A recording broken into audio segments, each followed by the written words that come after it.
Lauren Mitchell kicked him.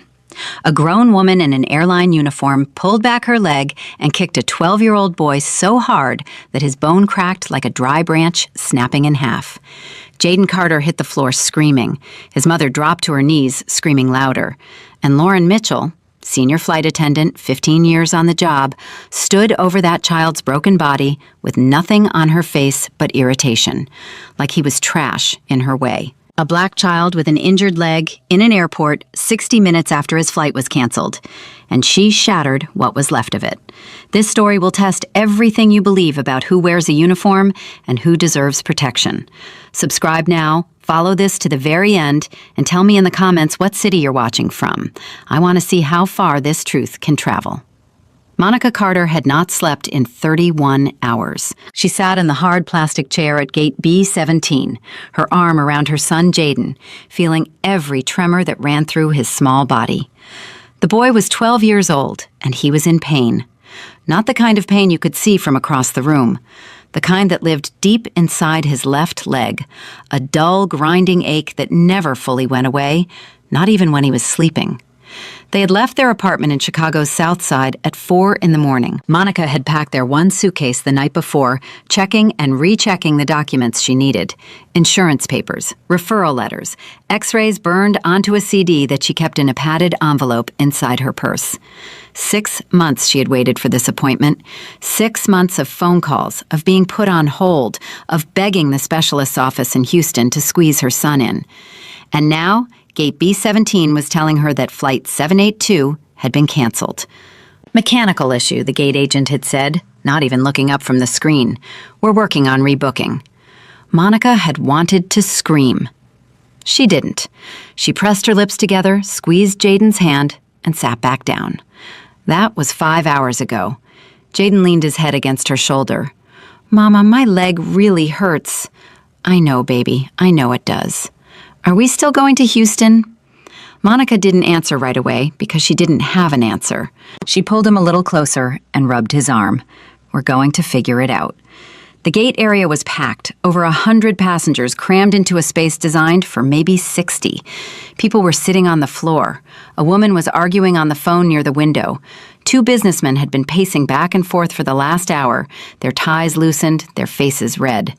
A family with 3 small children had turned their luggage into a makeshift fort in the corner. And everybody was angry. You could feel it in the air, thick and heavy, like the moment before a thunderstorm. Monica was angry too. But Monica had learned a long time ago that her anger didn't get to look the same as everyone else's anger. She was a black woman in an airport full of frustrated people, and she knew in her bones that if she raised her voice, if she stood up too fast, if she let her face show what she was really feeling, somebody would call security. Somebody would say she was being aggressive. Somebody would turn her into the problem. So she sat, and she waited, and she held her son.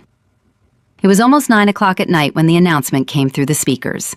All passengers on the canceled Flight 782 were to clear the gate area immediately. A new crew was coming in, and the area needed to be vacated. People groaned. A man near the front shouted something about a lawsuit. The gate agents looked exhausted. Then she appeared. Lauren Mitchell walked through the gate door like she owned the entire airport.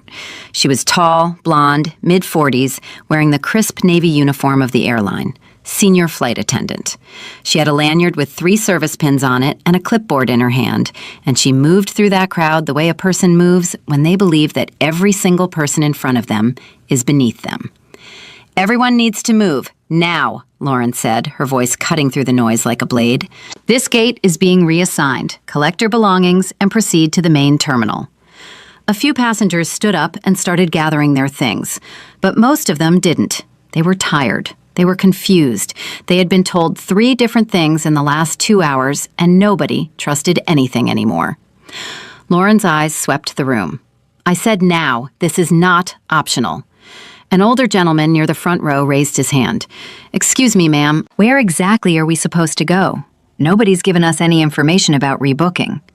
Lauren didn't even look at him. "That's not my department. You need to move." Monica started to stand. She reached down and helped Jaden up. The boy winced. His left leg had stiffened from sitting for so long, and when he put weight on it, pain shot through his knee and up into his hip. He grabbed his mother's arm and steadied himself. "Take your time, baby," Monica whispered, nice and slow. They were in the middle of the row, hemmed in by other passengers and bags and roller suitcases that blocked the narrow aisle. Monica picked up their suitcase with one hand and kept her other arm around Jaden. They started to move, slowly, carefully, one step at a time. Lauren was working her way down the rows now, and she was getting louder. "Move it! Let's go! You don't need to take all day!" A young mother with a toddler on her hip tried to squeeze past Lauren, and Lauren stepped aside, just barely, just enough, making the woman turn sideways to get through. The young mother's eyes were wide. She didn't say anything. She just hurried past. Monica and Jaden were almost to the aisle when Lauren reached their row. "Why are you still sitting here?" Lauren said, and she was looking directly at Jaden. Monica stepped forward. "He's moving. He has a leg injury. We just need a moment." Lauren's eyes flicked to Monica, then back to Jaden. Something shifted in her face. It was subtle, but Monica caught it. She had seen that look before. That quick up-and-down assessment. That tightening around the mouth. That look that said, "I've already decided what you are." "He needs to move faster," Lauren said. "He's a child," Monica said, keeping her voice steady and low. "And he's injured. We are moving." Jaden took another step. His left foot dragged slightly on the carpet. He was trying so hard. Monica could see the muscles in his jaw clenching, the way they did when he was fighting back tears. 12 years old, and he had already learned how to swallow his pain in public because he didn't want to make a scene. Lauren watched him for exactly 3 seconds. Then she said, "If he can't walk, he shouldn't be in an airport." Monica felt the words hit her chest like a fist. She stopped moving. She turned and looked Lauren Mitchell directly in the eyes. "What did you just say?" "You heard me," Lauren said. "I don't have time for this. Move, or I'll have security escort you out." A man sitting 2 rows back stood up. His name was Daniel Brooks. He was 63 years old, retired United States Marine, 22 years of service. He had a gray beard and calm eyes and hands that were perfectly still at his sides. "Ma'am," Daniel said to Lauren, "the boy is doing his best. There's no reason to speak to them like that." Lauren turned to face him. "Sir, this doesn't concern you." "It concerns me," Daniel said quietly, "because I'm standing right here watching it." Lauren's jaw tightened. She looked at Daniel. She looked at Monica. She looked at Jaden, who had stopped walking and was staring at the floor, his shoulders hunched, his whole body trembling. For a moment, Monica thought it was over. She thought Lauren would back off, move on, find someone else to bully. That's what usually happened. People like Lauren pushed until they met resistance, and then they moved on to easier targets. But Lauren didn't move on. She stepped closer to Jaden. "Move," she said to him, not to Monica, to the boy, directly to the 12-year-old boy. Jaden looked up at her. His eyes were wet. "I'm trying," he whispered. And that's when it happened. Lauren Mitchell planted her left foot, drew back her right leg, and kicked Jaden Carter in his injured left leg. It wasn't a nudge. It wasn't an accident. It wasn't a bump or a brush or any of the words people would later try to use. It was a full, deliberate kick, aimed at the exact spot where his leg was weakest. The sound was something no one in that gate area would ever forget. A crack, sharp, wet. The sound of bone giving way under force. Jaden screamed, not a shout, not a cry, a scream. The kind that comes from somewhere so deep inside a child's body that it doesn't even sound human. It tore through the gate area and it froze every single person in place. He went down. His legs buckled, and he crumpled to the floor, and his hands shot out to break his fall, but they couldn't, and he hit the carpet hard with his shoulder and his hip, and he curled into a ball, both hands wrapped around his left leg, screaming and screaming and screaming. Monica dropped to her knees beside him. "Jaden, Jaden, baby, look at me, look at me." His face was gray. His eyes were squeezed shut. Tears were streaming down his cheeks, and he was gasping between screams, trying to breathe, trying to speak, but the pain had taken his words away. Monica looked up at Lauren Mitchell. Lauren was standing right there, 3 feet away. looking down at the boy on the floor, and the expression on her face. Monica would describe it later in her deposition, and her voice would break when she did. The expression on Lauren's face was annoyance. Not shock, not guilt, not horror. Annoyance. Like Jaden was a piece of luggage that had fallen in her path. "Someone call 911, Monica screamed. "Someone call an ambulance." The gate area erupted. People jumped to their feet. Phones came out. A woman in a business suit was already dialing. A college-age kid in a hoodie had his phone up, recording. 2 other passengers were recording too. Daniel Brooks moved fast. For a 63-year-old man, he moved like he was still in the field. He stepped between Lauren and the Carters, putting his body directly in front of the flight attendant, facing her. "Don't you move," he said. His voice was low and steady and absolutely terrifying in its calmness. "You stay right where you are." Lauren's face changed. For the first time since she had walked through that door, something cracked in her composure. Her eyes darted to the left, then to the right. She saw the phones. She saw the faces. She saw the rage building in that crowd like a wave pulling back from shore. "He lunged at me," Lauren said. Daniel didn't blink. "He did not lunge at you. He came at me aggressively. I was defending myself." "That boy," Daniel said, pointing down at Jaden without taking his eyes off Lauren, "was standing on one leg, trying not to fall, and you kicked him." "That's not what happened." "Ma'am," Daniel said, and his voice dropped even lower, "I have 22 years in the United States Marine Corps. I know what aggression looks like, and I know what a defenseless child looks like. That boy was defenseless, and you kicked him." An airport security officer arrived, then another, then 2 more. The first officer knelt beside Jaden and spoke into his radio. The second officer approached Lauren. "What happened here?" the officer asked. Lauren straightened her uniform. She actually straightened her uniform, like she was about to go on camera, like appearance mattered more than the child writhing in pain on the floor. "This passenger became aggressive with me while I was clearing the gate area," Lauren said. "I was forced to defend myself." Monica looked up from the floor, her son's head in her lap. "She's lying. She kicked my son. He's 12 years old. He has a bone condition in his leg, and she kicked him." The officer looked at Lauren. He looked at Jaden. He looked at the crowd of passengers, many of whom were now shouting. "She kicked that kid," someone yelled from the back. "I saw the whole thing," another voice called out. "It's on camera, multiple cameras." The officer turned to Lauren. "Ma'am, I'm going to need you to stay here while we sort this out." Lauren's eyes went cold. "I'm a senior crew member with this airline. I don't answer to airport security. Contact my supervisor." Daniel Brooks hadn't moved from his position. He looked at the security officer. "I'm a witness. My name is Daniel Brooks. I saw the entire incident. That woman kicked that child unprovoked. He did not lunge. He did not threaten. He could barely stand." The paramedics arrived 7 minutes later. By then, Jaden had stopped screaming. But that was worse. He had gone quiet, his face ashen, his breathing shallow and rapid. Shock. Monica recognized it because she had seen it before, 18 months ago, when Jaden first injured his leg falling from a bicycle. The lead paramedic, a woman named Teresa, knelt beside him and began her assessment. She was gentle. She spoke softly. She told Jaden her name, and she told him she was going to help him. "Can you tell me where it hurts, sweetheart?" Teresa asked. Jaden's lips moved, but no sound came out. He just pointed to his left leg below the knee. Teresa looked at Monica. "Has he had a previous injury to this leg?" "Yes, a fracture, 18 months ago. We were flying to Houston for a specialist appointment. He was supposed to see a doctor tomorrow morning to find out if he needs surgery." Teresa's face tightened.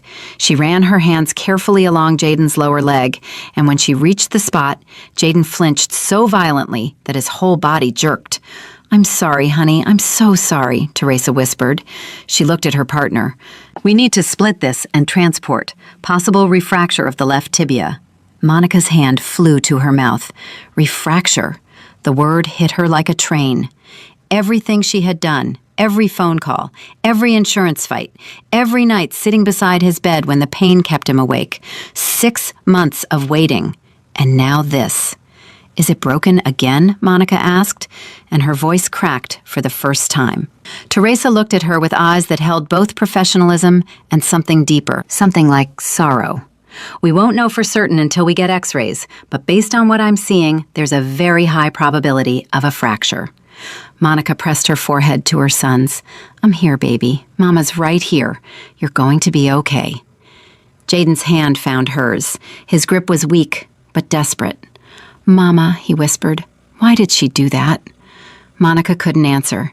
She pressed her lips together and held him, and tears ran silently down her face. Across the gate area, Lauren Mitchell was on her phone. She had turned away from the scene, away from the child she had just injured, and she was talking rapidly to someone. Her voice was low, but a passenger standing nearby heard fragments of the conversation. It's being blown out of proportion. The kid was in the way. I barely touched him. Barely touched him. The passenger who overheard this, a woman named Sandra Okafor, a registered nurse from Minneapolis, walked over to the security officer and reported what she had heard. She just told someone on the phone that she barely touched him, Sandra said. I'm a nurse. I watched what happened from 10 feet away. That woman kicked that child with force, significant force, and that child has a fracture. You can see it from here. His leg is already swelling. The security officer wrote everything down. More officers arrived. An airline supervisor appeared, a nervous-looking man in a gray suit, who immediately pulled Lauren aside and began talking to her in hushed tones. Daniel Brooks watched this. He watched the supervisor's body language, the way the man kept touching Lauren's arm, the way he nodded while she spoke, the way he hadn't even glanced at Jaden. Not once. Daniel walked over to the supervisor. Excuse me, are you with the airline? The supervisor turned. Yes, sir, I'm handling this situation. Have you checked on the child? The supervisor hesitated. The paramedics are with him. That's not what I asked. I asked if you, as a representative of this airline, have checked on the child that your employee just assaulted. The supervisor's face flushed. Sir, we don't know exactly what happened yet. I know exactly what happened, Daniel said. I was standing 8 feet away. Your flight attendant kicked a 12-year-old boy with an injured leg, and she broke his bone. That's what happened. And right now, instead of dealing with that, you're over here comforting her. The supervisor swallowed hard. We take all incidents very seriously. Then go take that one seriously, Daniel said, pointing to Jaden, who is now being carefully lifted onto a stretcher. Because that boy's mother is about to ride to the hospital alone, scared out of her mind, in a city where she doesn't have anybody. And your employee is standing over there lying to you about what she did. The stretcher was rolled toward the elevator. Monica walked beside it, holding Jaden's hand. She had their suitcase in the other hand, the strap cutting into her shoulder, the padded envelope with the x-rays still inside her purse. As she passed Lauren Mitchell, Monica stopped. She looked at the woman who had just shattered her son's leg and her son's chance at the appointment they had waited half a year for. Monica didn't shout. She didn't curse. She didn't threaten. She said 5 words.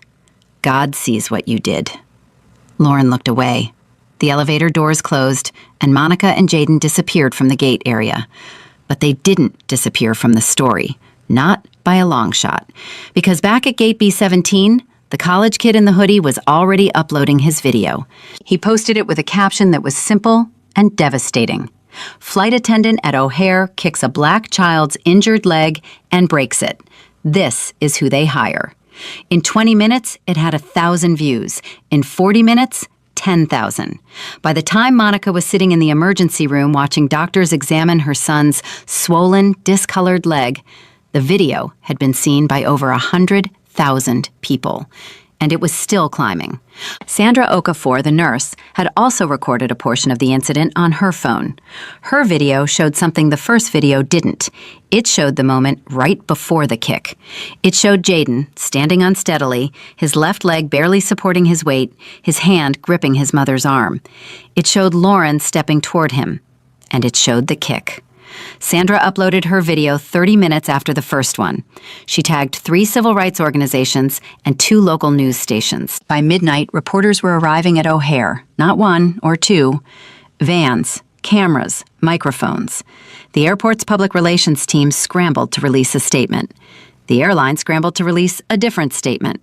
And Lauren Mitchell, who had kicked a child, lied about it, and then called someone to say she barely touched him, was sitting in a break room somewhere in the airport, apparently still on the clock.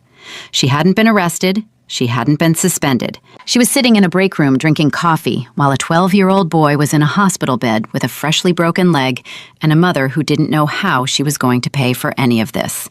But the videos were out there now, and videos don't sleep. Videos don't get tired. Videos don't care about airline PR statements or internal investigations or administrative leave. Videos just tell the truth. And the truth in this case was about to burn everything down. At 11:47 p.m., a reporter named Angela Sims from a Chicago news station walked up to the airline's customer service counter at O'Hare with a camera crew behind her. "Can you confirm that one of your flight attendants physically assaulted a minor at gate B-17 this evening?" she asked. The woman behind the counter looked like she wanted to disappear. "I'll need to connect you with our media relations team." "I've called them 4 times, Angela said. They're not picking up. But I have video of the incident, I have eyewitness statements, and I have a 12-year-old boy at Loyola Medical Center with a broken leg. So either someone talks to me tonight, or I go on air with what I have." No one talked to her. She went on air with what she had, and by 2 a.m, every major news outlet in the country had picked up the story. Monica didn't know any of this. She was sitting beside Jaden's hospital bed, holding his hand while he slept fitfully, whimpering every time he shifted his leg. The doctors had confirmed the fracture, a refracture of the left tibia, slightly worse than the original injury. They had splinted it and given him pain medication, but the orthopedic surgeon wouldn't be available until morning. Monica's phone was almost dead. She had 3% battery left. She used it to make one call, to her sister Denise, back on the south side. "Denise, it's me." "Monica, what happened? I've been calling you for hours." "Jaden's in the hospital. A woman at the airport kicked him. She broke his leg." Silence. "What do you mean someone kicked him? Who? What are you talking about?" "A flight attendant. She kicked him because he wasn't moving fast enough." "Denise, they broke his leg again. The same leg." Monica heard her sister's breath catch. Then Denise said something Monica didn't expect. "Monica, turn on the news." "What?" "Turn on any news channel right now. You're on every single one." Monica looked around the hospital room. There was a small television mounted on the wall. She found the remote and turned it on. And there, on the screen, was her son. The video from gate B-17. Jaden standing, Lauren approaching, the kick, Jaden falling, the scream. Monica watched it, and something inside her broke wide open. Because it was one thing to live it. It was another thing entirely to see it from the outside. To see how small her son looked, how helpless, how absolutely no threat to anyone. She turned off the television. She sat in the dark, and she made a decision. No one was going to sweep this under the rug. Not the airline, not the airport, not anyone. Her son's pain was not going to be a footnote in someone's incident report. Monica Carter was going to make sure the whole world knew exactly what happened at gate B-17, and she was just getting started.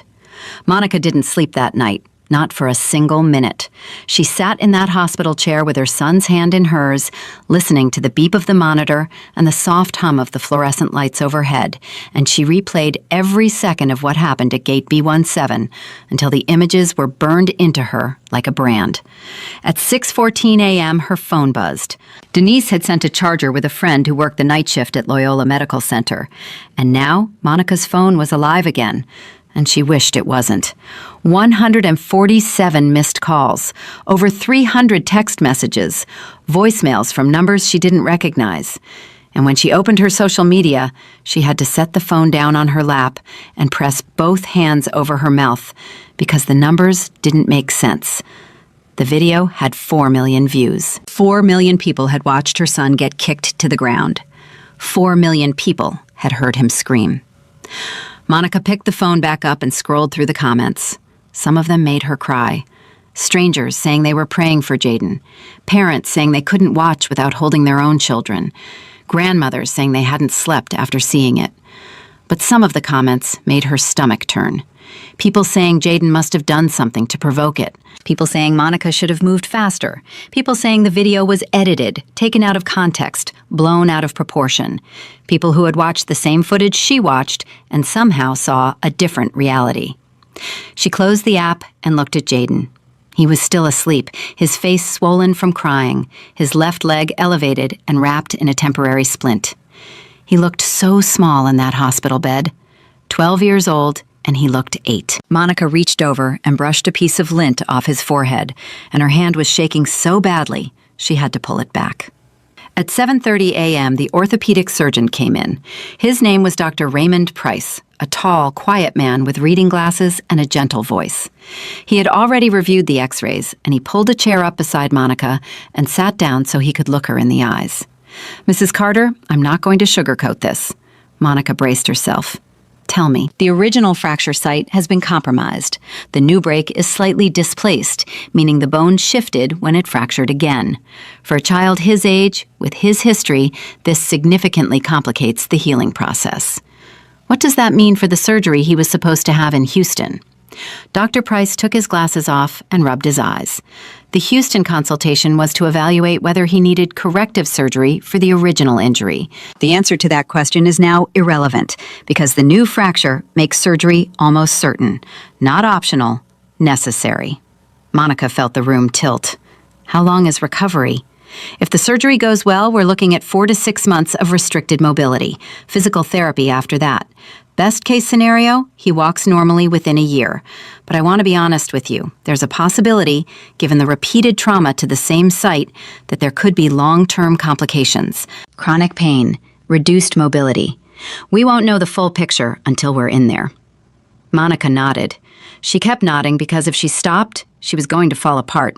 And she couldn't fall apart. Not now. Not with Jayden 3 feet away. "When?" she asked. "When does he need the surgery?" "Within the next 2 weeks. The sooner, the better." "I don't have insurance that covers this hospital. We're from the South Side. Our coverage is through a different network. The Houston appointment took me 6 months to arrange because of insurance." Dr. Price leaned forward. "Mrs. Carter, I've seen the news. I know what happened to your son. I want you to know that this hospital is going to take care of him regardless of insurance. We'll figure out the paperwork later. Right now, your son needs help, and he's going to get it." Monica broke. She had held it together all night, through the ambulance ride and the emergency room and the x-rays and the waiting, and she had been made of iron. But Dr. Price's kindness cracked her wide open. She covered her face with both hands and sobbed, her shoulders shaking, her breath coming in ragged gasps. Dr. Price put his hand on her shoulder and didn't say anything. He just let her cry. Jayden woke up at 8:15 a.m. The first thing he said was, "Mama, are you okay?" Not, "Is my leg okay?" Not, "What's happening?" His first thought, lying in a hospital bed with a broken leg, was whether his mother was okay. Monica wiped her face and forced a smile. "I'm fine, baby. The doctor says they're going to fix your leg." "Does that mean I still get to go to Houston?" Monica's chest tightened. "You don't need Houston anymore, sweetheart. They're going to take care of you right here." Jayden was quiet for a moment. Then he said, "Mama, that lady, the one who kicked me, is she in trouble?" Monica took his hand. "Yes, baby, she's in trouble." "Good," Jayden said quietly. Then even quieter. "She looked at me like I wasn't a person." Monica squeezed his hand so hard her knuckles turned white. She didn't trust herself to speak. At 9 a.m., the hospital's front desk called up to the room. There were reporters in the lobby, 7 of them, 2 national networks. They wanted to talk to Monica. "Tell them no," Monica said. "Not right now." At 9:22 a.m., a different call came. This one was from a lawyer. His name was Marcus Webb, a civil rights attorney based in Chicago with a reputation that preceded him by about 15 years and 100 headlines. He had seen the video. He had already spoken to 3 witnesses, and he was offering his services to the Carter family pro bono. "Mrs. Carter, my name is Marcus Webb. I don't want anything from you this morning except for you to know that you're not alone in this, and you don't have to figure this out by yourself." Monica pressed the phone against her ear. "How did you get this number?" "Your sister Denise called my office at 7 this morning. She's a persistent woman." Despite everything, Monica almost smiled. That's Denise.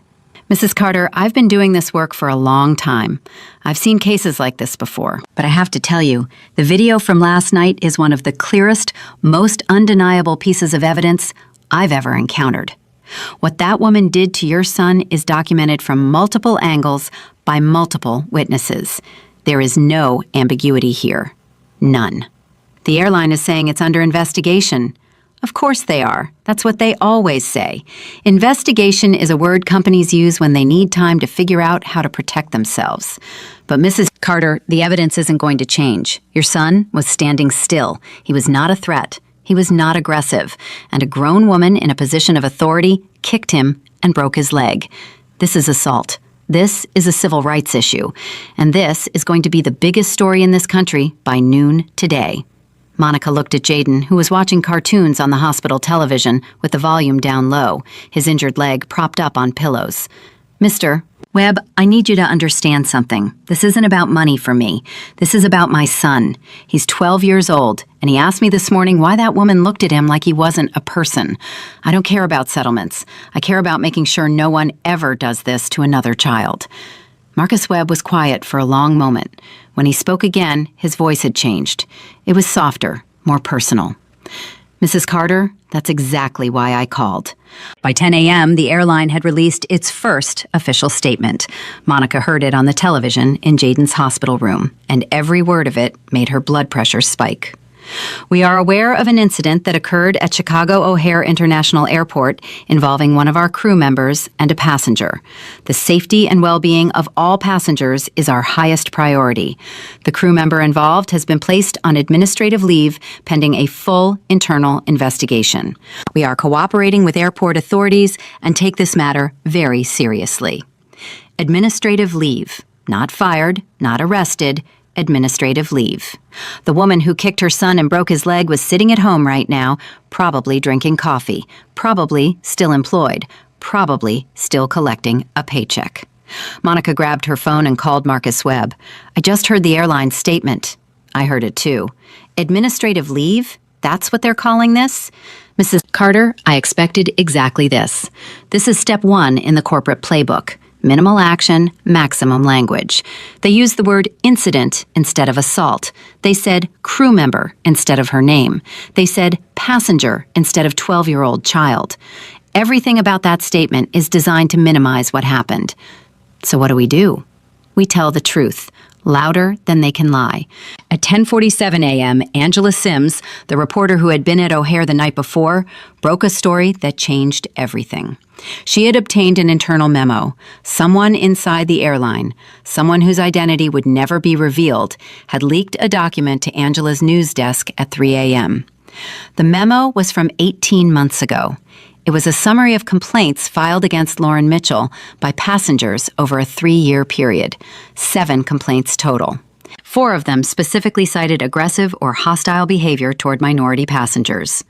One complaint, filed by a black businessman who flew first class regularly, described Lauren as openly contemptuous and physically intimidating during a disagreement about overhead bin space. Another complaint, filed by a Hispanic family, said Lauren had grabbed their carry-on bag and thrown it onto the jetway floor while telling them they were taking too long. 7 complaints, 4 involving minority passengers, and not a single disciplinary action. The airline had known. They had known for years that Lauren Mitchell had a pattern, and they had done nothing. Angela Sims read portions of the memo on air. She didn't editorialize. She didn't need to. The facts spoke for themselves. Within 30 minutes, the airline's stock dropped 2%. Within an hour, a United States congressman had issued a statement calling for an independent investigation. Within 2 hours, 3 separate civil rights organizations had announced they were monitoring the case. And somewhere in a break room or an office or a home in the Chicago suburbs, Lauren Mitchell was about to learn that administrative leave was the least of her problems. At 12:15 p.m., Daniel Brooks walked into the lobby of Loyola Medical Center. He was wearing a clean flannel shirt and carrying a brown paper bag. He told the front desk he was there to see the Carter family, and when they told him only family was allowed, he said, I'm the man who stood between that boy and the woman who hurt him. His mother will want to see me." They called up to Monica's room. Monica said to send him up. Daniel walked into the room, slowly, respectfully, like a man entering a church. He looked at Jaden first. The boy was awake, propped up in bed, his leg in the splint, his eyes wide. "Hey there, young man," Daniel said. "My name's Daniel. I was at the airport last night." Jaden nodded. "I remember you. You told her to stop." "I did." "Thank you." Daniel's jaw tightened. He blinked several times and looked at the ceiling for a moment. Then he looked at Monica and held up the brown paper bag. "I brought lunch. Hospital food's no good for a growing boy." Monica stood and shook his hand with both of hers. "Mister, if I'd been closer, maybe I could have. If I'd been closer, maybe I could have stopped her before she got to him." "You stood up. In front of everybody, you stood up. Most people just watched." Daniel sat down in the chair by the window. He was quiet for a moment, choosing his words. "Mrs. Carter, I spent 22 years in the Marines. I served in places I can't talk about, saw things I try not to remember. But what I saw last night at that gate might be the thing that stays with me the longest. Because it wasn't a war zone. It wasn't a foreign country. It was an airport in America. And a woman in a uniform decided that your son wasn't worth treating like a human being." Monica sat back down. The airline put her on administrative leave. Daniel's face hardened. "That's a vacation. That's not accountability. My lawyer says the same thing." "Your lawyer is right." Daniel leaned forward. "Mrs. Carter, I want you to know something. I've already given my full statement to airport security and to the police. I'll give it again to whoever needs to hear it.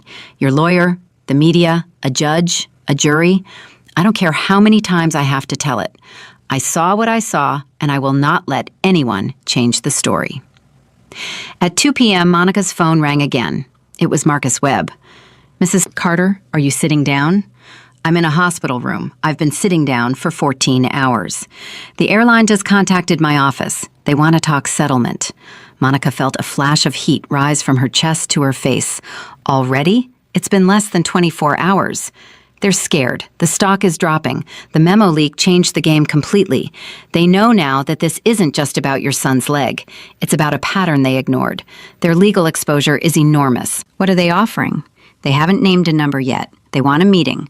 They want to know if we're open to conversation." Monica was quiet for so long that Marcus thought the call had dropped. "Mrs. Carter, are you still there?" "I'm here. I'm thinking." "Take your time." "Mr. Webb, yesterday morning my biggest worry was whether we'd make our flight. Tonight my son is in a hospital bed, he needs surgery, and the woman who did this to him is on paid leave. And now the airline that employed her and ignored 7 complaints against her wants to have a conversation." "That's correct." "Then here's what I want you to tell them. Tell them I'm not interested in a conversation. I'm interested in accountability. Real accountability. Not a check, not a press release, not a donation to some foundation with their name on it. I want her fired. I want the people who ignored those complaints held responsible.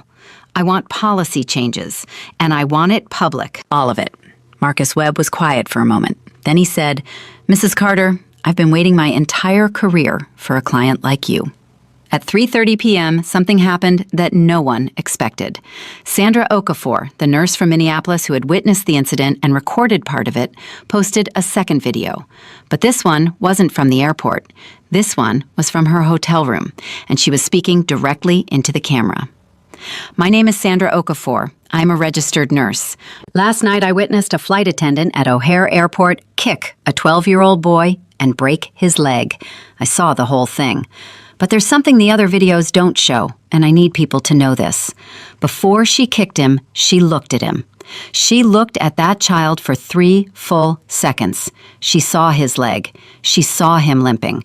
She saw he was struggling to walk. And she chose to kick him in the exact spot where he was hurt.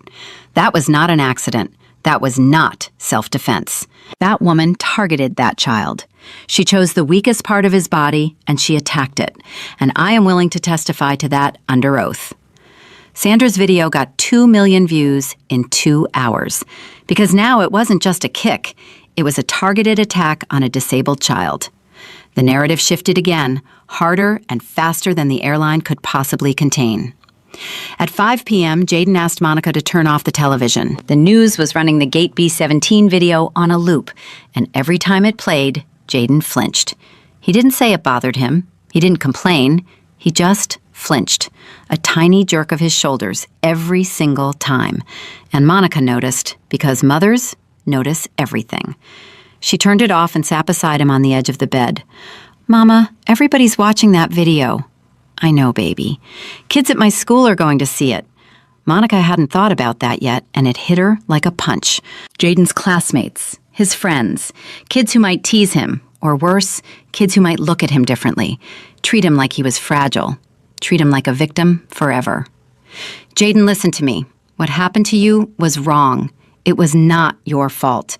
And anyone who watches that video and doesn't see a brave boy who was standing up when it hurt to stand, who was trying his best when his best wasn't good enough for a bully in a uniform, anyone who doesn't see that is not worth your worry." Jaden looked at her with eyes that were too old for 12.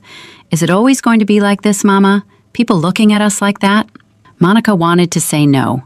She wanted to say the world was fair and people were good and things like this didn't happen. But she had never lied to her son, and she wasn't going to start now. "Sometimes, baby, sometimes it will be, but that's not a reason to stop standing up. That's the reason you have to." At 7 p.m., the police department issued a statement. The Cook County State's Attorney's Office was reviewing the case. Criminal charges against Lauren Mitchell were being considered, including felony aggravated battery against a minor. Felony. When Monica heard the word, she closed her eyes and let out a breath she had been holding for 22 hours. At 8:30 p.m., exactly 24 hours after Lauren Mitchell kicked her son at Gate B-17, Monica Carter stood in the hallway outside Jaden's hospital room while he slept. She leaned against the wall and looked at her phone.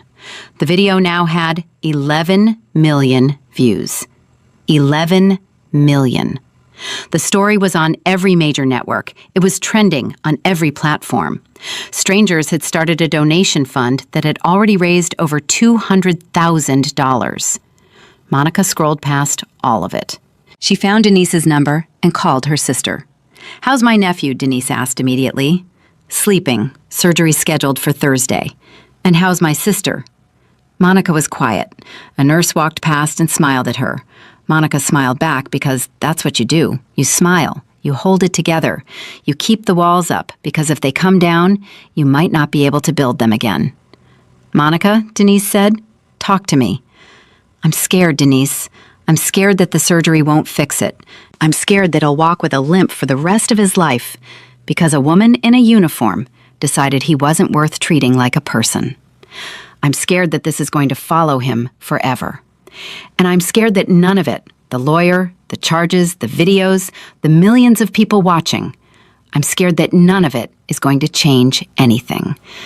Denise's voice came back steady and firm. "Monica, listen to me.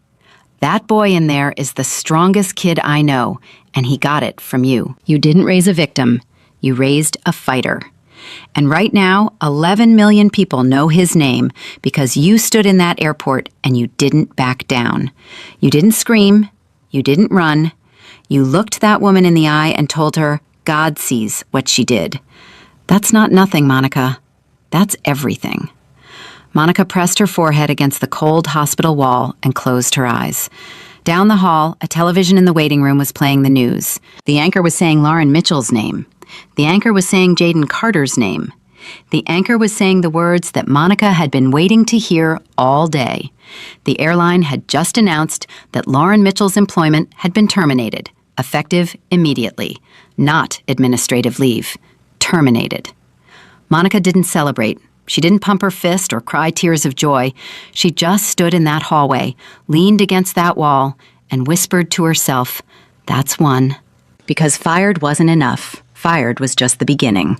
There were 7 complaints in that file. 7 times someone said something was wrong. 7 times someone asked for help. And 7 times the airline looked the other way. Fired was one domino falling. Monica intended to knock them all down. Thursday came faster than Monica expected and slower than Jaden deserved. At 6 a.m., 2 nurses came to prep him for surgery. Jaden was awake.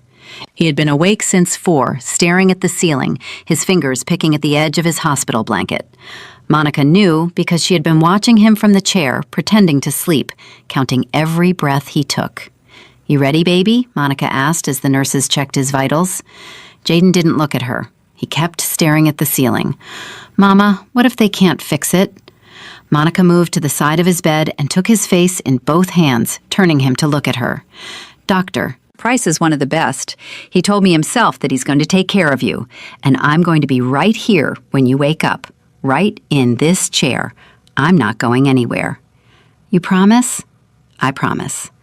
Jaden's chin trembled. "I'm scared." Monica pressed her forehead to his. "I know, me too. But being scared doesn't mean you're weak. It means you understand what's happening.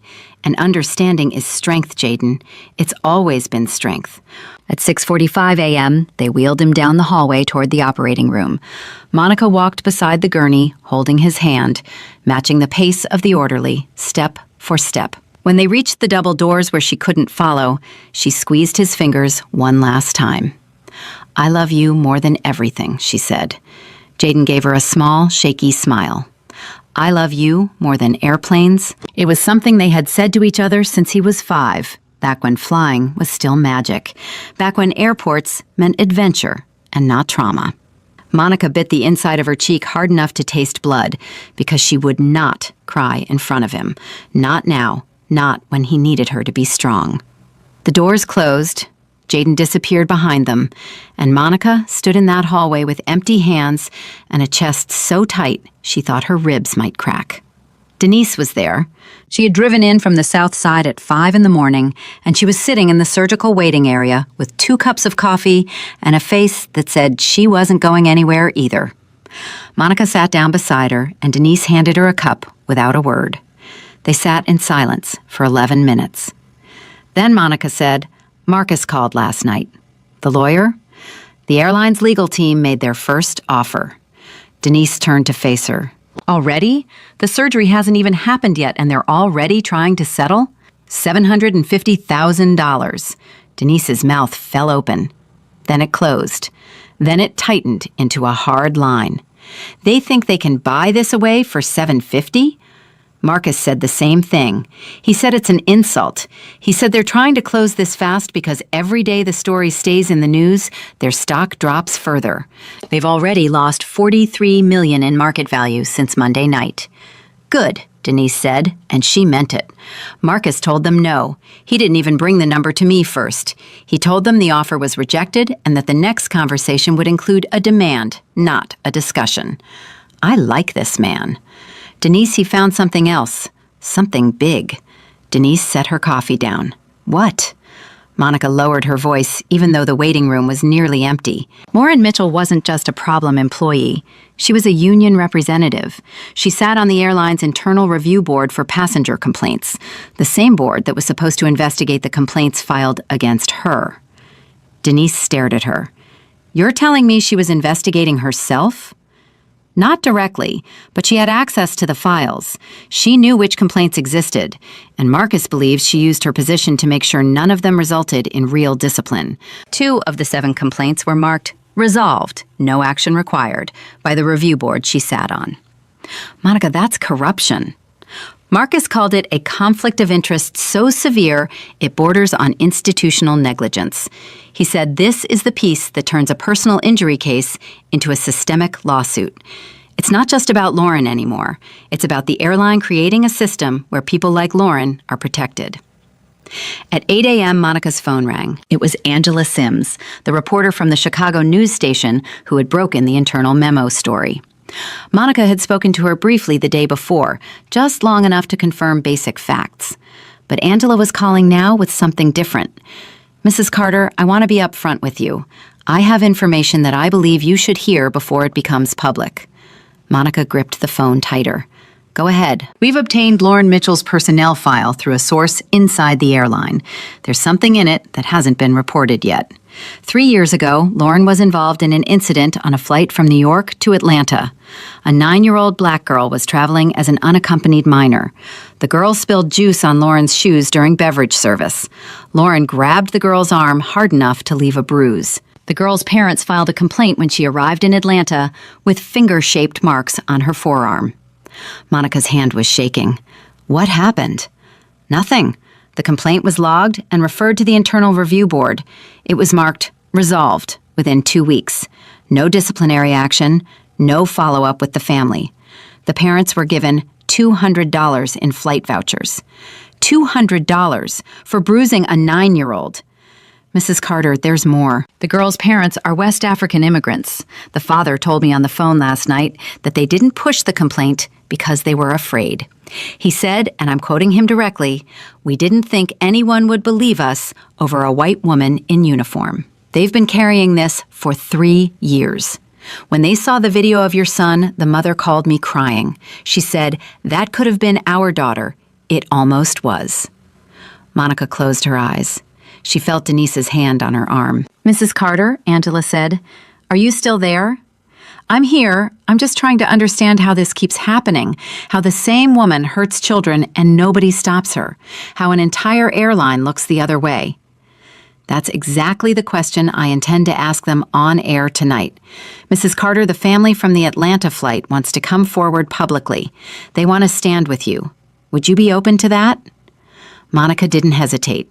Yes, absolutely yes.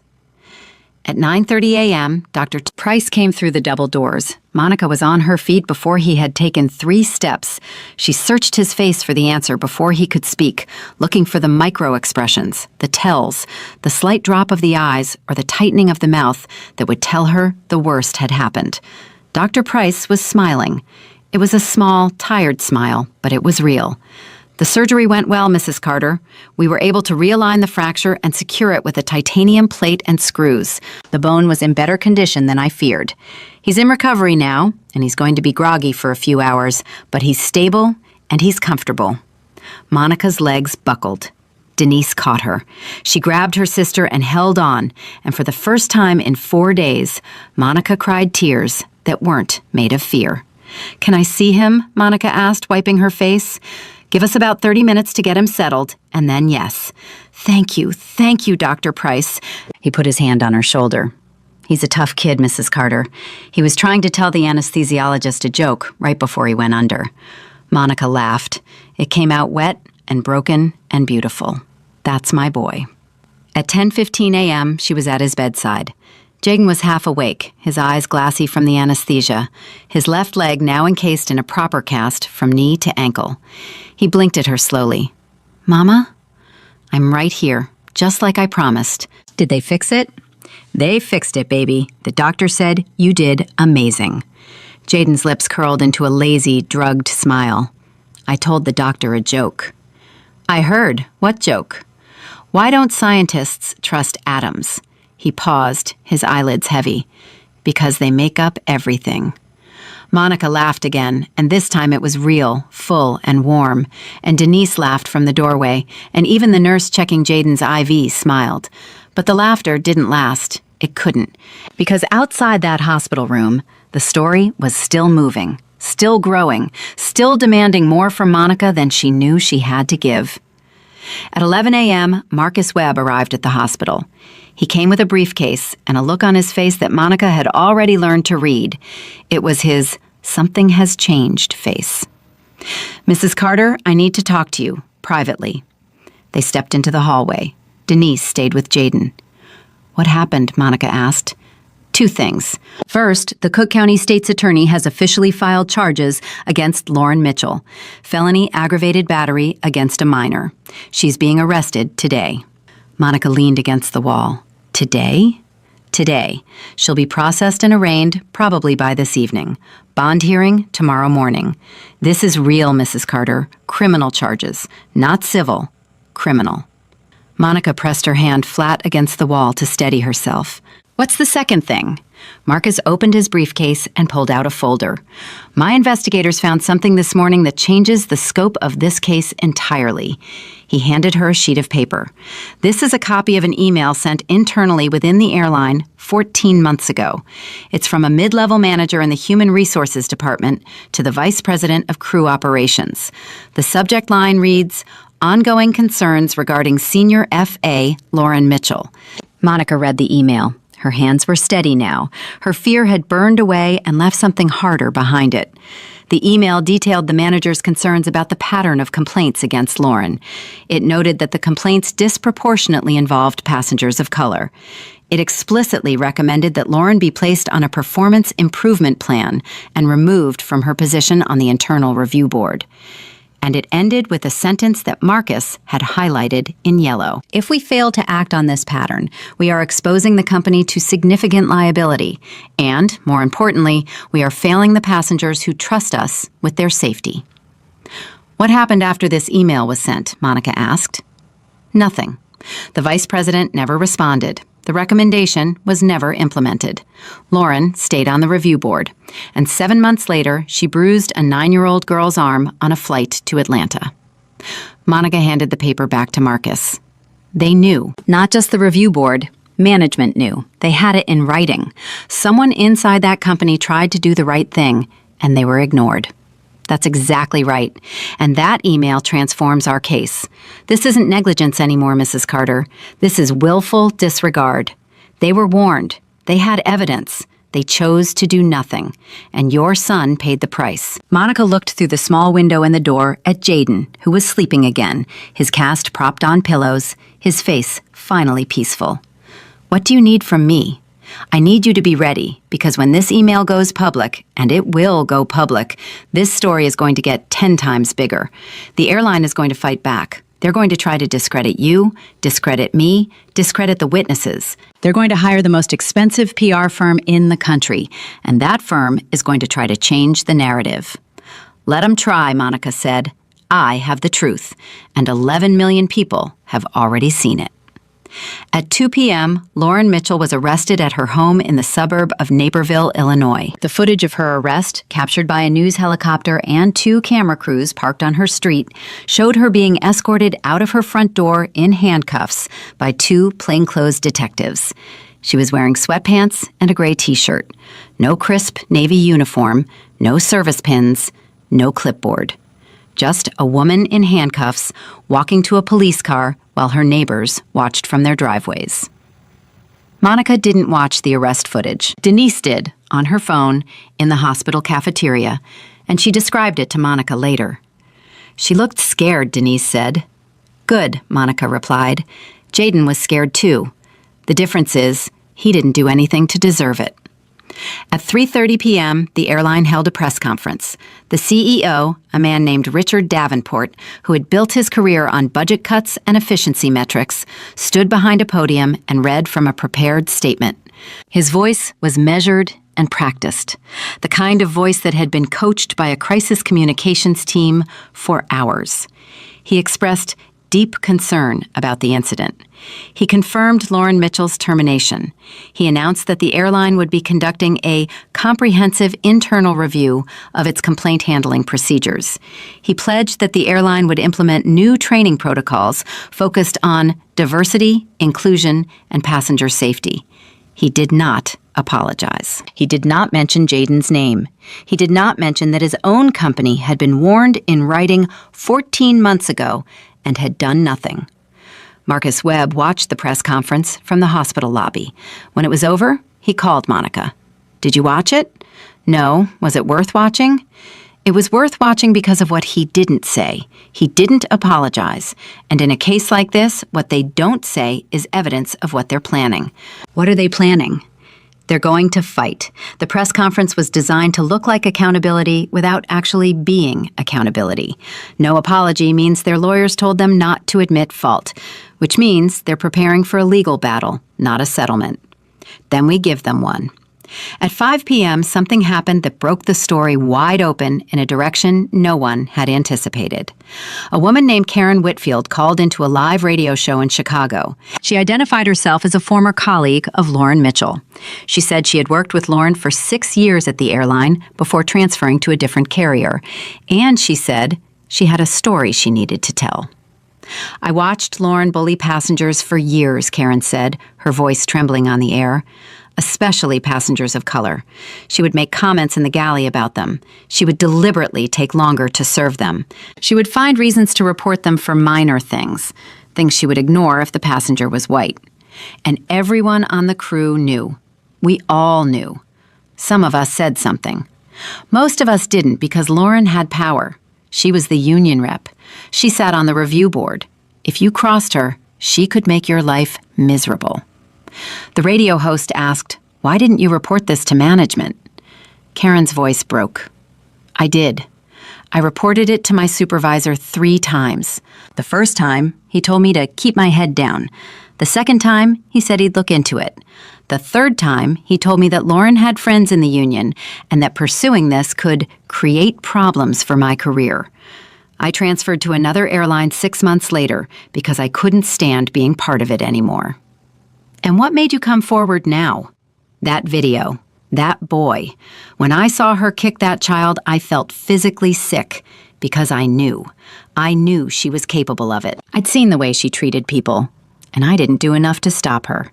That's something I'm going to carry for the rest of my life." By 6 p.m., Karen Whitfield's interview had been picked up by every major outlet. 2 more former crew members contacted Angela Sims within the hour, corroborating Karen's account. One of them had kept a personal journal documenting incidents she had witnessed. The other had screenshots of text messages from Lauren making disparaging remarks about minority passengers. The walls were closing in, not just on Lauren Mitchell, on the entire airline, on the system that had created her, protected her, and turned its back every time someone raised the alarm. At 8 p.m., Monica sat in the chair beside Jaden's bed. He was awake now, more alert, the anesthesia fully worn off. His leg throbbed, but the pain medication was helping. He was eating Jell-O with a spoon, slowly, carefully, like a boy who was learning to do normal things again.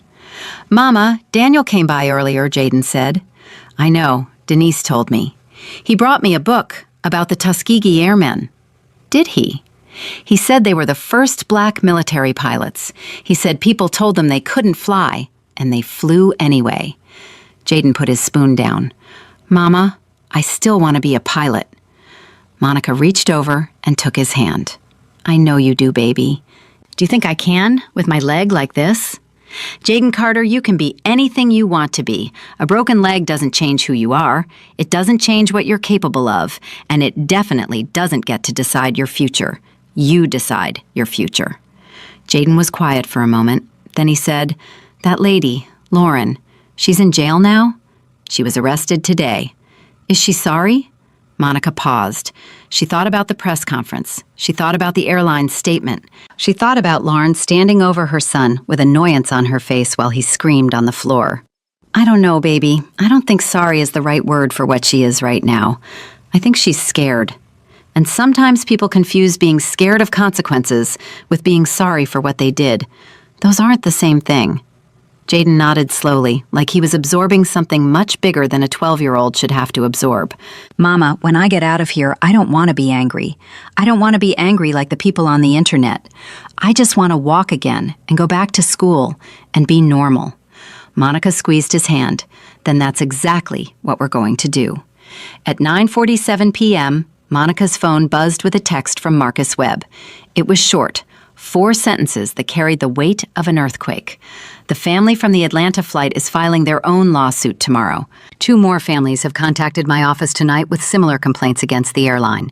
We now have a pattern spanning 5 years and at least 4 children. This is no longer a case, Mrs. Carter. This is a movement." Monica read the message twice. She set the phone face down on the table beside Jaden's bed. She looked at her son, who had fallen asleep with the book about the Tuskegee Airmen open on his chest, his breathing slow and steady, his face finally, mercifully, at peace. She picked up the book gently, marked his page, and set it on the nightstand. Then she picked up her phone and typed back 2 words. I'm ready. 2 weeks after the surgery, Monica brought Jaden home. Denise was waiting at the apartment door with balloons and a hand-painted sign that read, "Welcome home, Jay," in crooked blue letters. Jaden saw it from the end of the hallway, balanced on his new crutches, and he smiled for the first time since the hospital. A real smile, the kind that reached his eyes. "Auntie Denise, you didn't have to do all that," he said as she held the door open for him. "Boy, I've been waiting 2 weeks to spoil you. Don't you dare take this from me." Jaden laughed. It was small and careful, like he was testing whether his body still remembered how. But it was there. Monica carried their suitcase inside and set it down in the living room, the same suitcase she had packed that morning at 4 a.m., the one meant for Houston. She hadn't unpacked it yet. She hadn't been able to. Every time she looked at it, she saw gate B-17. Jaden made his way to the couch slowly, each step deliberate, the crutches clicking against the hardwood floor. He lowered himself down, propped his cast on the coffee table, and let out a long breath. "Mama, it's good to be home. It's good to have you home, baby." Denise pulled Monica into the kitchen while Jaden turned on the television. She kept her voice low. "Marcus called while you were on the way. He said he needs to see you tomorrow morning. Something about the discovery process." "Did he say what they found?" "He said he'd rather tell you in person. But Monica, the way he sounded on the phone, it was the same way he sounded when he told you about the email, like he was trying to keep himself calm." Monica leaned against the kitchen counter. She was exhausted, not just tired, exhausted in her bones, in her blood, in the deepest parts of herself that she didn't even know existed until this nightmare started. She had spent 2 weeks sleeping in a hospital chair, fighting with insurance companies on the phone, reviewing legal documents she barely understood, and holding her son's hand through physical therapy sessions that made him cry from pain. And it wasn't over. It wasn't anywhere close to over. "I'll go see Marcus in the morning," Monica said. "Can you stay with Jaden?" "You don't even have to ask." At 9 a.m. the next morning, Monica sat across from Marcus Webb in his office on Michigan Avenue. The office was smaller than she expected for a man with his reputation, but every inch of wall space was covered with framed newspaper articles, court documents, and photographs of Marcus with clients whose cases had made history. Marcus didn't waste time. Mrs. Carter, the airline's legal team, was required to turn over internal documents as part of the discovery process. My team has been reviewing them for 3 days. What we've found is worse than anything I anticipated. Monica folded her hands in her lap. "Tell me."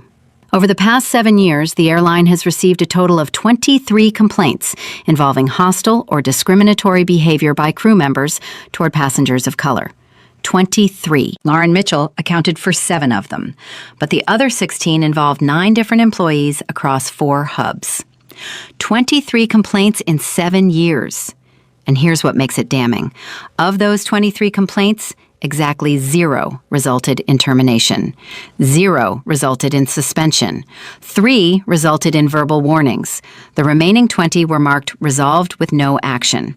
The airline's own data shows a systematic pattern of ignoring discriminatory behavior by its employees. Monica stared at him. How is that possible? How does a company that size let 23 complaints go unanswered? Because the complaint system was designed to fail. Let me show you. Marcus pulled out a thick folder and opened it to a flowchart. When a passenger files a complaint alleging discrimination, it goes to the Customer Relations Department. Customer Relations logs it and sends a form letter to the passenger acknowledging the complaint. Then the complaint is forwarded to the Internal Review Board for assessment. The review board is made up of senior crew members and mid-level managers. Lauren Mitchell sat on this board for 4 years. The board reviews the complaint, interviews the crew member involved, and makes a recommendation. But they never interview the passenger? Almost never. In the 23 cases we reviewed, the passenger was contacted for a follow-up interview in only 2 instances. 2 out of 23. The other 21 times, the review board based its decision entirely on the crew member's account. So the accused person tells their side, the victim never gets to speak, and the accused person's colleagues make the final call. Exactly. It's a closed loop. The foxes aren't just guarding the hen house, Mrs. Carter. They built the hen house. Monica sat back in her chair. She thought about the 9-year-old girl on the Atlanta flight with bruises on her arm. She thought about that girl's father saying he didn't think anyone would believe them over a white woman in uniform. He was right. The system wasn't built to believe him. The system was built to protect the uniform. Marcus, what do we do with this? We file a class action. Not just on behalf of your family, on behalf of every family that filed a complaint and was ignored, on behalf of every passenger who was mistreated and never filed a complaint because they knew it wouldn't matter. This is bigger than one flight attendant kicking one child. This is an airline that institutionalized discrimination and then built a system to cover it up. How many families are we talking about? So far, 11 families have contacted my office. The family from the Atlanta flight, 3 families from the other complaints in the discovery documents, and 7 new families who came forward after seeing the media coverage with stories that were never formally reported because they didn't believe anyone would listen. 11 families. Monica let that number settle in her chest. 11 families who had been hurt, ignored, dismissed, silenced. 11 families who had carried their pain privately because the system told them their pain didn't matter. I'm in, Monica said, all the way. Marcus nodded. I need you to understand something. A class action against a major airline is a war. They have unlimited resources. They will hire an army of lawyers. They will fight every document request, challenge every piece of evidence, and try to drag this out for years, hoping we give up. This will be the hardest thing you've ever done. Monica looked at him with steady eyes. Mr. Webb, my son is at home right now learning how to walk on crutches because a woman in that airline's uniform kicked him and broke his leg while 7 previous complaints sat in a file that nobody read. Hard is what we've been living. This is just the next part of it. At 11 a.m., Monica came home to find Jaden on the couch with a laptop Denise had set up for him. He was supposed to be doing schoolwork. His teachers had sent home assignments for the weeks he would miss, but the screen was open to a news article. Jaden, what are you reading? He looked up at her, and something in his expression stopped her cold. It wasn't pain. It wasn't fear. It was something she had never seen on her 12-year-old son's face before. It was fury. Mama, she's saying she's the victim. Monica crossed the room and looked at the screen. Lauren Mitchell's lawyer had released a statement that morning. Monica hadn't seen it yet because she had been with Marcus.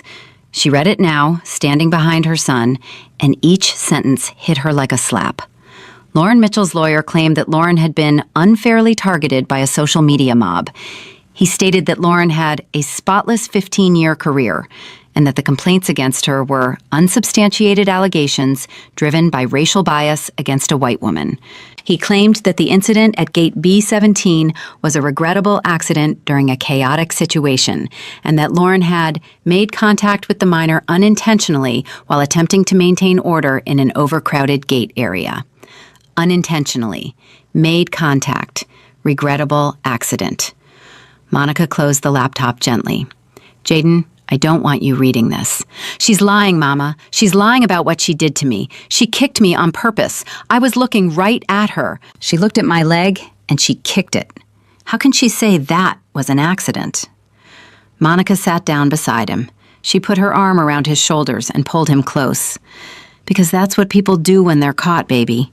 They change the story. They flip it around so that somehow they're the ones being hurt. It's the oldest trick in the world. And it works on people who weren't there. But it doesn't work on the people who were. It doesn't work on Daniel, who saw everything. It doesn't work on Sandra, the nurse who recorded it. And it doesn't work on the millions of people who watched that video with their own eyes. But what if people believe her? Some people will. Some people always believe the person in the uniform over the person on the ground. But the truth doesn't need everyone to believe it, Jaden. It just needs enough people. And we have enough. Jaden wiped his eyes with the back of his hand. I hate that she gets to talk about me like I'm the one who did something wrong. I know. And that feeling you have right now? That's righteous anger. Don't let anyone tell you that's a bad thing. Righteous anger is what changes the world. But you channel it. You don't let it eat you. You use it. At 1 p.m., Daniel Brooks called Monica. He had seen Lauren's lawyer's statement, and his voice was tight with controlled rage. Mrs. Carter, I need you to know something. I've already contacted your lawyer's office and provided a supplemental statement specifically addressing every claim in that lawyer's release. I was 8 feet away. That woman did not make accidental contact. She planted her foot, drew back her leg, and kicked your son with deliberate force. I know what intentional violence looks like, and that was intentional violence. If they put me on a witness stand, I will say that under oath, and I will not flinch. Daniel, you've already done so much. I haven't done enough until this is finished. And Mrs. Carter, there's something else. I've been talking to some of the other witnesses from that night. The college kid who uploaded the first video, his name is Tyler. He's a pre-law student at Northwestern. He's been organizing the other passengers who were at gate B17. 8 of them have agreed to provide formal witness statements. 8 people who saw exactly what happened and are willing to say so on the record. 8? 8. And Tyler told me something interesting. 2 of those 8 witnesses are white, both of them women, both of them mothers. And both of them told Tyler the same thing. They said they watched Lauren Mitchell target your son, and they knew in that moment that the only reason Lauren felt comfortable doing what she did was because of the color of that boy's skin. Monica was quiet. She pressed the phone against her ear and listened to Daniel breathe, steady and solid, like a heartbeat. Daniel, why are you doing all this? You don't know us. You could have walked away that night and nobody would have blamed you. Daniel was silent for a long moment. Mrs. Carter, I spent 22 years wearing a uniform. I believed in what that uniform stood for. I believed it meant service, protection, honor. And when I saw a woman in a uniform use her authority to hurt a child, something broke inside me. Not because of who your son is, although that matters, but because of what that uniform is supposed to mean. She disgraced it. And every person who wears a uniform and does their job with integrity, she disgraced them, too. I can't let that stand. I won't. At 3 p.m., the bond hearing for Lauren Mitchell's criminal case took place at the Cook County Courthouse. Monica didn't attend. Marcus advised her to stay home with Jaden and let the legal process do its work. But Angela Sims was there with a camera crew, and she reported live. Lauren Mitchell appeared before the judge looking nothing like the woman who had commanded Gate B17 with an iron voice and cold eyes. Her hair was pulled back, her face was pale. She stood between her 2 lawyers and kept her eyes on the floor. The prosecutor asked for bond to be set at $250,000, citing the severity of the injury to a minor and the overwhelming video evidence. Lauren's lawyers argued for a lower amount, claiming she was not a flight risk and had deep ties to the community. The judge set bond at $150,000. Lauren's family posted it within the hour.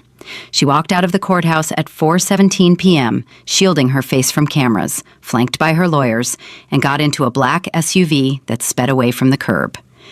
Angela Sims called Monica at 4:30 p.m. She's out. Monica had expected it. Marcus had prepared her. But hearing it still stung. How much? $150. Her family had it ready. Of course they did. Monica looked across the room at Jaden, who was doing math homework at the kitchen table. His crutches leaned against the wall beside him. His cast had drawings on it now. Denise had drawn a rocket ship. A neighbor kid had written, "Jaden is brave," in green marker. Tyler, the college kid from Northwestern, had stopped by the day before and drawn the logo of the Tuskegee Airmen. "Angela, can I ask you something?" "Of course." When she walked out, did she look sorry? Angela paused. No, she looked angry. Monica nodded to herself. That's what I thought. At 6 p.m., Marcus Webb held a press conference on the steps of his office building on Michigan Avenue. He stood behind a cluster of microphones with 3 other families beside him. The family from the Atlanta flight, Emmanuel and Grace Adeyemi, with their daughter Amara, now 12 years old, standing between them. A family from Dallas, the Rodriguezes, whose teenage son had been publicly humiliated by a crew member on a flight 2 years ago.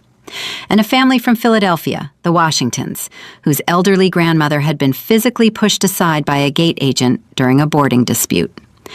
Monica wasn't there. She was home with Jaden, but she watched on television. Marcus spoke clearly, calmly, without notes. Today, we are filing a class action lawsuit against this airline on behalf of the Carter family, the Adeyemi family, the Rodriguez family, the Washington family, and additional plaintiffs who will be named in coming weeks. This lawsuit alleges a systematic pattern of discriminatory behavior toward passengers of color, a deliberate failure by the airline's management to address known complaints, and an internal review system designed not to protect passengers, but to protect employees accused of misconduct. He paused. He looked directly into the camera. 23 complaints over 7 years. 0 terminations. 0 suspensions. A child with a broken leg. A child with bruises on her arm. An elderly woman shoved in a boarding area. A teenager humiliated in front of 200 passengers. These are not isolated incidents. This is a culture. And today, we are asking the court to hold this airline accountable, not just for what its employees did, but for the system it built to make sure nobody paid the price. Emmanuel Adeyemi stepped forward. His voice was thick with emotion, his accent heavy, his English precise. 3 years ago, my daughter came off a plane with bruises on her arm. She was 9 years old. She was traveling alone for the first time. She was so brave, and a woman in a uniform grabbed her so hard that the marks didn't fade for 2 weeks. I called the airline. They sent me $200 in vouchers and told me the matter was resolved. My daughter had nightmares for 6 months. That was not resolved. When I saw what happened to Jaden Carter, I cried because I knew. I knew it would happen again. I knew it because I told them, and they did not listen. Grace Adeyemi put her arm around Amara, who was looking at the ground. Then Amara looked up. She was 12 now, the same age as Jaden, and she spoke into the microphone with a voice that was quiet but unbreakable. I was scared to fly after that. I'm still scared, but I'm here because I don't want any other kid to feel the way I felt. Nobody should be hurt by someone who's supposed to keep you safe. Monica watched from her couch. Jaden had fallen asleep beside her, his head on a pillow, his cast resting on a cushion. She listened to Amara's words, and she put her hand on her son's shoulder, and she felt something shift inside her. It was the grief transforming, not disappearing, transforming, turning into something with teeth. At 8:30 p.m., the airline issued a news statement. This one was different. This one came from the board of directors, not the CEO. It announced that Richard Davenport had been relieved of his duties as CEO effective immediately, and that the board had appointed an interim CEO to oversee a comprehensive restructuring of the company's internal review and complaint processes. The man who had stood behind the podium and refused to apologize, refused to say Jaden's name, refused to acknowledge the 23 complaints, was gone. Marcus texted Monica at 8:47 p.m. CEO is out. Board fired him. This is just the beginning. Monica read the text. She looked at Jaden sleeping. She looked at the crutches leaning against the wall. She looked at the cast with the rocket ship and the green writing and the Tuskegee Airmen logo. She typed back, I know. At 10 p.m., Monica stepped onto the small balcony of her apartment.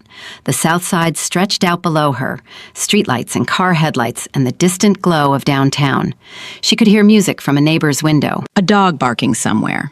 The hum of the city that never fully slept. Her phone buzzed. It was a message from a number she didn't recognize. She almost didn't open it. She had been getting hundreds of messages from strangers, most kind, some cruel, all exhausting. But something made her tap the screen. The message read, Mrs. Carter, my name is Patricia Coleman. I'm a retired flight attendant with 32 years in the industry. I worked alongside Lauren Mitchell for 3 of those years. I have documentation of incidents that never made it into any official file because they were handled off the record by supervisors who wanted to avoid paperwork. I've been carrying this for a long time, and I'm tired. If your lawyer is interested, I'm ready to talk. Monica read it twice, 3 times. Her hands were trembling again, but not from fear this time, from something else entirely. From the feeling of a wall cracking, and behind it, the flood of truth that had been dammed up for years by people who chose silence over justice. She forwarded the message to Marcus Webb. Then she went inside, locked the balcony door, and sat down in the chair beside the couch where Jaden slept. She watched him breathe. In and out. In and out. Steady and strong. Somewhere in Naperville, Lauren Mitchell was out on bail. Somewhere on Michigan Avenue, Marcus Webb was building a case that would reshape an industry. Somewhere across the country, 11 families were finding their voices after years of being told those voices didn't matter. And here, on the south side of Chicago, a mother sat beside her sleeping son and understood for the first time that what started with a kick at Gate B-17 was never going to end with a settlement or a verdict. It was going to end with a reckoning. The reckoning came 6 months later, on a Tuesday in April in a federal courtroom in downtown Chicago. Monica woke Jaden at 5:30 a.m. He was already awake. She found him sitting on the edge of his bed, dressed in the navy blue suit Denise had bought him the week before, his tie knotted too tight, his shoes polished so hard they caught the early morning light coming through his bedroom window. "You're up early," Monica said from the doorway. "Couldn't sleep." Jaden looked at her. "Mama, do I have to talk today?" Monica crossed the room and sat beside him on the bed.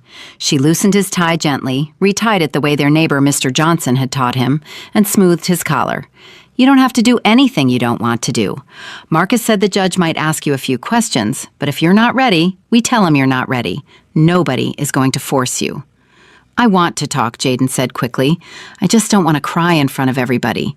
Monica took his face in her hands. "Jaden, if you cry, that's not weakness. Crying in front of people who need to hear the truth is one of the bravest things a person can do. Your tears aren't something to hide. They're evidence. They're proof that what happened to you was real and it mattered." Jaden nodded. He stood up from the bed and reached for his crutches. He had been off the crutches for 2 months now, but he still kept them in his room, leaning against the wall beside the Tuskegee Airman book Daniel had given him. He didn't use them anymore. He kept them as a reminder. He walked to the door without them. His gait was slower than other boys his age. His left leg still stiffened in the mornings. Dr. Price had said the physical therapy was going well, but that full recovery could take another year. Jaden didn't complain about it. He hadn't complained once since leaving the hospital. He just walked a little slower and got up a little earlier to give himself extra time. Monica watched him walk down the hallway, steady and deliberate, and she thought about the night at Gate B-17, when he couldn't walk at all, when he was on the floor screaming, when the crack of his bone echoed through the terminal. She thought about how far they had come from that floor, and she thought about how far they still had to go. Denise drove them downtown. Marcus met them at the courthouse entrance at 7:45 a.m. He was wearing his best suit, the charcoal one Monica had seen in newspaper photographs, and he was carrying 2 briefcases instead of 1. His team was already inside, 4 associate attorneys, 2 paralegals, and a consultant who specialized in airline industry standards. "How are you feeling?" Marcus asked Monica as they walked through the metal detectors. "Ask me after." "And how's my man Jaden?" Jaden shook Marcus's hand firmly, the way Daniel had taught him. "I'm ready, Mr. Webb." Marcus looked at him for a long moment, then nodded. "Yes, you are." The courtroom was packed. Monica had expected cameras and reporters, but she hadn't expected this. Every seat was taken. People were standing along the back wall. She recognized Angela Sims in the second row. She recognized Emmanuel and Grace Adeyemi in the third row, with Amara between them, wearing a white dress. The Rodriguez family was there, the Washingtons, Karen Whitfield, the former colleague who had called into the radio show, Patricia Coleman, the retired flight attendant who had sent that late-night text message and who had since provided Marcus with 47 pages of documented incidents, and Daniel Brooks, front row, gray suit, calm eyes, hands still at his sides. Monica sat down at the plaintiff's table beside Marcus. Jaden sat beside her. She took his hand under the table and squeezed once. Across the aisle, the airline's legal team occupied a table twice the size of theirs. 7 attorneys, 3 consultants, a wall of dark suits and leather briefcases, and faces trained to show nothing. And behind them, alone in the second row on the defense side, sat Lauren Mitchell. Monica hadn't seen her since Gate B-17. 6 months, and here she was, 10 feet away. Lauren looked different, thinner. Her hair was shorter. She wore a gray blazer and a white blouse buttoned to the neck, and her hands were folded in her lap, perfectly still, perfectly composed. She didn't look at Monica. She didn't look at Jayden. She stared straight ahead at the empty judge's bench, like she was watching something no one else could see. The judge entered at 9 a.m. His name was Judge Robert Calloway, a 68-year-old federal judge with a reputation for precision and zero tolerance for grandstanding. He sat down, adjusted his glasses, and looked out at the courtroom. This is a complex case with significant public interest. I intend to manage it efficiently. Counsel for the plaintiffs, your opening statement. Marcus Webb stood. He buttoned his jacket. He walked to the center of the courtroom, and he didn't bring notes. Your Honor, 6 months ago, a 12-year-old boy named Jayden Carter was standing in an airport gate area at O'Hare. He was tired. He was in pain from a previous leg injury. He was traveling with his mother to see a specialist in Houston. His flight had been canceled. He was doing what every other passenger in that gate area was doing. He was waiting. And then a senior flight attendant named Lauren Mitchell kicked him in his injured leg and broke his bone. Marcus paused. He let the silence hold. That kick is on video. It has been seen by over 50 million people worldwide. But this case is not about a video. This case is about the 23 complaints that came before the video. This case is about a 9-year-old girl who got off a plane with bruises on her arm and whose parents were given $200 in vouchers and told the matter was resolved. This case is about an internal email from a manager who begged the airline to take action and was ignored. This case is about a complaint system designed to protect the accused, not the victim. And this case is about an airline that had every opportunity to prevent what happened to Jayden Carter and chose deliberately and repeatedly not to. He turned and looked at the defense table. The airline will tell you this was an isolated incident by a rogue employee. The evidence will tell you it was the inevitable result of a system that made incidents like this not only possible, but predictable. He sat down. Monica realized she had been holding her breath. The airline's lead attorney, a silver-haired man named Charles Prescott from the most expensive law firm in Chicago, gave his opening statement next. He spoke for 22 minutes. He used words like regrettable and anomaly and proactive measures. He referenced the airline's diversity training programs, its customer satisfaction ratings, its charitable donations. He expressed sympathy for Jayden without ever saying the word sorry.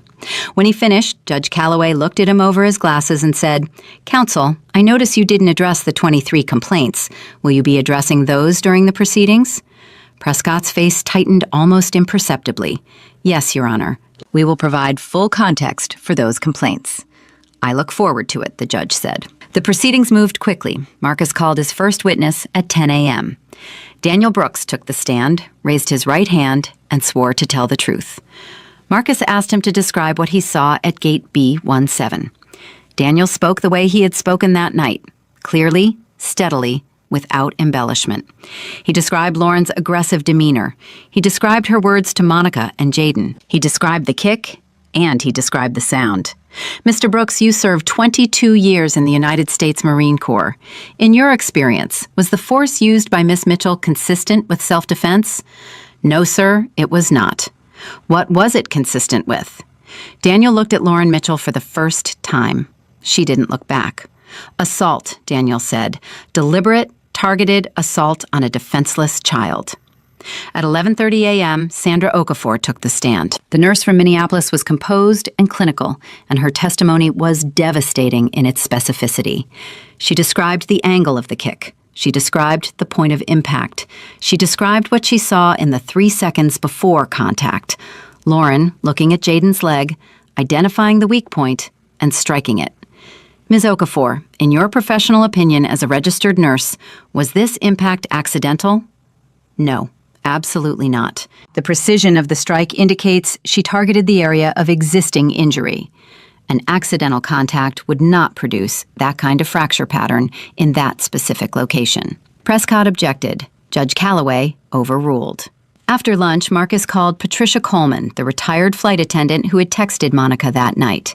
Patricia was 71 years old, and she walked to the witness stand with the careful dignity of a woman who had spent her life serving others. Her hands were shaking, but her voice was not. Ms. Coleman, you worked alongside Lauren Mitchell for 3 years. Can you describe the behavior you witnessed? Patricia took a breath. I watched her treat passengers of color differently for 3 years. Not every time. She was smart about it. She would be perfectly pleasant to white passengers and then turn around and snap at a black family in the next row. She would take longer to respond to call buttons from minority passengers. She would make comments in the galley.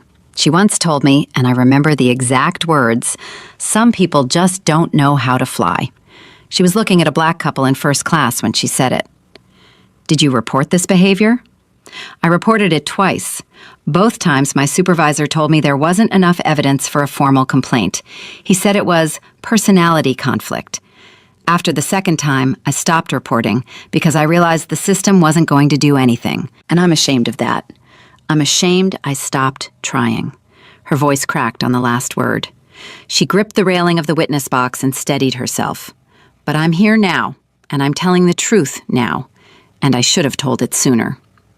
At 2:30 p.m., Marcus played the internal email on a large screen for the entire courtroom. The email from the HR manager, written 14 months before Gate B-17, warning the Vice President of Crew Operations about the pattern of complaints against Lauren Mitchell. The recommendation that was never implemented.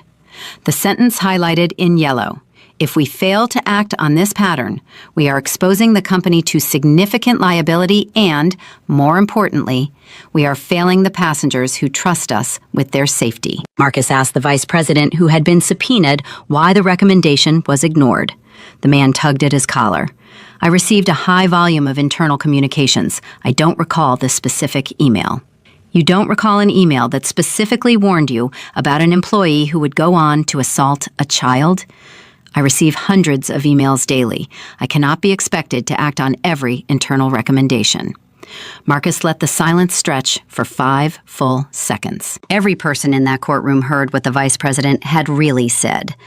I knew, and I did nothing, and I don't want to admit it. At 3:15 p.m., Marcus turned to Judge Calloway. Your Honor, the plaintiffs called Jaden Carter. Monica's grip tightened on the edge of the table. She looked at Jaden. He was already standing. He smoothed his tie the way she had that morning, buttoned his jacket the way Marcus did, and walked to the witness stand. He walked slowly. His left leg moved with a slight stiffness that everyone in the courtroom could see. He climbed the 2 steps to the witness box carefully, gripping the rail, and he sat down and adjusted the microphone. Marcus approached gently. Jaden, can you tell the court in your own words what happened at Gate B-17? Jaden looked at Marcus. He looked at his mother. He looked at Daniel Brooks in the front row, who gave him one small, firm nod. I was standing up, Jaden said. My leg hurt really bad because we had been sitting for a long time, and it gets stiff. My mama was helping me. We were trying to move, but it was hard because there were bags everywhere, and my leg wouldn't work right. The lady came over and told us to move faster. My mama told her I was injured. The lady said if I couldn't walk, I shouldn't be in an airport. He paused. His jaw was clenching the same way it had that night, fighting back pain, fighting back tears. Then she stepped closer to me. I looked up at her and I said I was trying, and she kicked me. What happened when she kicked you? I heard my leg break. It sounded like when you step on a stick. And then I was on the floor and I couldn't breathe because it hurt so bad. And I could hear my mama screaming, and I wanted to tell her I was okay, but I wasn't okay. Jaden, after the kick, did you see Ms. Mitchell's face? Yes, sir. What did you see? Jaden's eyes filled. He blinked, and the tears fell, 2 straight lines down his cheeks. He didn't wipe them away. She looked annoyed, like I was in her way, like I wasn't a person. The courtroom was silent, not the silence of emptiness, the silence of 200 people holding their breath at the same time. Jaden, what would you like the court to know about how this has affected your life? Jaden sat up straighter. He wiped his face with the back of his hand, and when he spoke again, his voice was stronger. I had to have surgery. I have a metal plate in my leg now. I can't run like I used to. I missed 2 months of school. Kids look at me different sometimes. And I still have nightmares. Not every night, but sometimes. I dream I'm back at the gate and she's coming toward me, and I can't move. I wake up and my leg hurts even though the doctor says it's healed. He paused again. Then he said something that was not in any script, not in any preparation session Marcus had run, not in any conversation Monica had rehearsed with him. But I don't want people to feel sorry for me. I want them to feel angry. Not angry at me, and not even angry just at her. I want them to be angry that this keeps happening to kids who look like me, because I know I'm not the first. Amara wasn't the first. And if nobody does anything, we won't be the last. Monica pressed her hand over her mouth. Denise, sitting behind her, was crying openly. Daniel Brooks was staring at Jaden with something that went beyond admiration. It was recognition. The recognition of one soldier looking at another. Marcus Webb turned to the judge. "No further questions, Your Honor." Prescott stood to cross-examine. He took 2 steps toward the witness box, looked at Jaden's face, looked at the jury, looked at the 200 people in the gallery who were silently daring him to challenge this child, and he said, "No questions, Your Honor." It was the smartest thing he did all day. And the most damning, because everyone in that courtroom understood that the airline's best lawyer had just admitted, without saying a word, that there was nothing to challenge. Jaden's testimony was unbreakable. The trial lasted 4 more days. Marcus presented the full scope of the evidence, the 23 complaints, the failed review system, the internal emails, the testimony of former employees, the medical records, the expert witnesses. The airline's defense team fought every point, challenged every document, objected to every emotional appeal. But the foundation of their case had been cracked the moment Jaden Carter sat in that witness box and told the truth. On the 6th day, the jury deliberated for less than 5 hours. They found the airline liable on all counts: systemic negligence, failure to address known patterns of discriminatory behavior, willful disregard for passenger safety. The damages were historic. The jury awarded the Carter family $12.7 million. The Adeyemi family received $4.2 million. The Rodriguez and Washington families received settlements commensurate with their claims. Additional damages totaling $31 million were levied against the airline for systemic failures, with court-mandated policy reforms to be implemented within 18 months. Monica didn't react when the verdict was read. She sat perfectly still, her hand on Jaden's shoulder, and she breathed. Jaden whispered, "Did we win?" Monica looked at him. "Yeah, baby, we won." Outside the courthouse, the crowd was enormous. Cameras, reporters, supporters, advocates, strangers who had driven from other states to be there. Marcus held a brief press conference, but he kept it short because this wasn't his moment.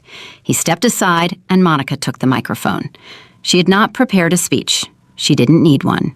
She had been preparing for this moment for 6 months, every night beside Jaden's bed, every morning watching him learn to walk again, every hour carrying the weight of a fight she never asked for. 6 months ago, my son was kicked by a woman in a uniform at an airport in Chicago.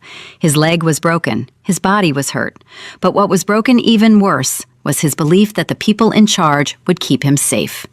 Today, a jury told my son that what happened to him was wrong, and that matters.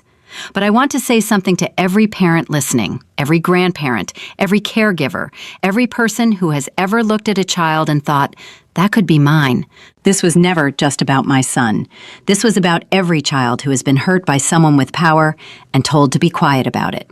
Every family that filed a complaint and was ignored. Every person who was treated as less than human because of the color of their skin. Jaden's leg is healing, but the wound this country has when it comes to how we treat our most vulnerable children, that wound is still open, and it won't heal until we stop looking away. She stepped back. Jaden was beside her. He wasn't on crutches. He was standing on his own 2 feet, his left leg steady, his shoulders square. Daniel Brooks was behind them. Denise was beside them. The Adeyemi family stood to their left. The other families stood to their right. Emmanuel Adeyemi found Monica in the crowd after the cameras stopped rolling. He took both her hands in his and looked at her with tears streaming down his face. 3 years I carried this. 3 years my daughter woke up afraid. You gave us our voice back, Mrs. Carter. You gave my daughter her courage back. Monica shook her head. Your daughter gave herself her courage. She stood up in front of that courtroom and she spoke. That was all her. Amara Adeyemi walked up to Jaden. They had met briefly before the trial, but they hadn't really talked. She looked at him. He looked at her. Two 12-year-olds who understood something about the world that no 12-year-old should have to understand. "Does your leg still hurt?" Amara asked. "Sometimes. Does your arm?" Amara touched her forearm, the place where the bruises had been 3 years ago. "Not anymore, but I remember." "Me too," Jaden said. "I think I'll always remember." "Is that bad?" Jaden thought about it. "No, I think remembering is how you make sure it doesn't happen to somebody else." 2 months after the verdict, the airline implemented every court-mandated reform. The Internal Review Board was dissolved and replaced by an independent oversight committee. Complaint procedures were restructured to require direct interviews with passengers. Mandatory bias training was implemented for all crew members. A zero-tolerance policy for physical aggression was codified into the employee handbook. 3 months after the verdict, Lauren Mitchell's criminal trial began. She was convicted of felony aggravated battery against a minor. She was sentenced to 3 years of probation, 500 hours of community service, and mandatory anger management and bias education programs. She would never work in the airline industry again. She never apologized. Not publicly, not privately, not once. 4 months after the verdict, Jaden Carter walked into his school gym for the first day of the new school year. He walked without crutches. He walked with a slight stiffness in his left leg that the doctors said might never fully go away. He walked past the kids who stared, and the kids who whispered, and the kids who pointed. He walked to the back of the gym where the career day table was set up, and he picked up a brochure from the United States Air Force recruitment display. A recruiter looked at him. "Interested in flying, son?" "Yes, sir," Jaden said. "I want to be a pilot." "That's a big dream." "I know, but I've got time." 6 months after the verdict, Monica Carter stood at the window of their new apartment, a 3-bedroom unit in a safer neighborhood, paid for with a portion of the settlement that she had invested carefully with the help of a financial advisor Marcus had recommended. Jaden had his own room for the first time in his life. He had a desk where he did his homework. He had a poster of the Tuskegee Airmen on his wall. He had the book Daniel gave him on his nightstand, dog-eared and read 3 times. Monica's phone buzzed. It was a text from Daniel Brooks. "Just saw on the news. The FAA is adopting new passenger protection guidelines based on the reforms from the case. They're calling it the Carter Standard. Thought you should know." Monica read it. She read it again. The Carter Standard, her son's name, attached to a federal policy that would protect millions of passengers for decades to come. She set the phone down and walked to Jaden's room. He was at his desk working on a model airplane, glue on his fingers, concentration on his face. She leaned against the doorframe and watched him for a moment. "Jaden," he looked up. "Yeah, Mama?" "I'm proud of you. I just wanted you to know that." He smiled, that real smile, the one that reached his eyes. "I know, Mama. I'm proud of you, too."